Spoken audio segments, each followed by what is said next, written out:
ఇర్ఫాన్ ఖాన్ కుమారుడు బాబిల్ ఖాన్ బాలీవుడ్ లో తనకంటూ ప్రత్యేక గుర్తింపు సంపాదించుకునేందుకు తీవ్రంగా కృషి చేస్తున్నాడు. ఇప్పటికే కొన్ని సినిమాల్లో నటించి తన టాలెంట్ ను చూపించిన అతను తాజాగా చేసిన ఒక భావోద్వేగపూరిత సోషల్ మీడియా పోస్ట్ తో దేశవ్యాప్తంగా చర్చకు లోనయ్యాడు. బాబిల్ తన ఇన్స్టాగ్రామ్ స్టోరీల్లో కన్నీళ్లు పెట్టుకుంటూ కొన్ని వీడియోలు పోస్ట్ చేశాడు. అందులో అతను బాలీవుడ్ గురించి తీవ్ర స్థాయిలో అసంతృప్తి వ్యక్తం చేశాడు. బాలీవుడ్ చాలా నిర్దయగా ఉంటుంది అని చెబుతూ తనను మానసికంగా బాధ పెట్టేలా వ్యవహరిస్తున్న పరిస్థితులపై గలమెత్తాడు. అందులో అతను సెనయా కపూర్, అనన్య పాండే, అర్జున్ కపూర్ వంటి నెపో కిడ్స్ పేర్లతో పాటు సిద్ధాంత్ చతుర్వేది, రాఘవ జుయుల్, ఆదర్శ్ గౌరవ్ వంటి అవుట్ సైడర్ల పేర్లను కూడా ప్రస్తావించాడు. దీనివల్ల అతను ఎవరిని నేరుగా విమర్శించలేదనిపించినా ఇండస్ట్రీలో తనను ఎదురవుతున్న ఒత్తిడిని మాత్రం స్పష్టంగా తెలియజేశాడు. ఈ వీడియోలు వైరల్ కావడంతో బాబిల్ పిఆర్ టీం స్పందించింది.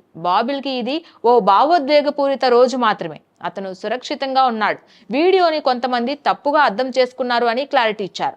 అయితే నెటిజన్లో విభిన్న అభిప్రాయాలు వ్యక్తమవుతున్నాయి. కొందరు అతనికి మద్దతుగా నిలుస్తూ ఇలాంటి విషయాలు బయటకు రావాల్సిన సమయం ఇదే అంటున్నారు. మరికొందరు మాత్రం ఇది పబ్లిసిటీ కోసం తప్పుడు డ్రామా అని విమర్శిస్తున్నారు.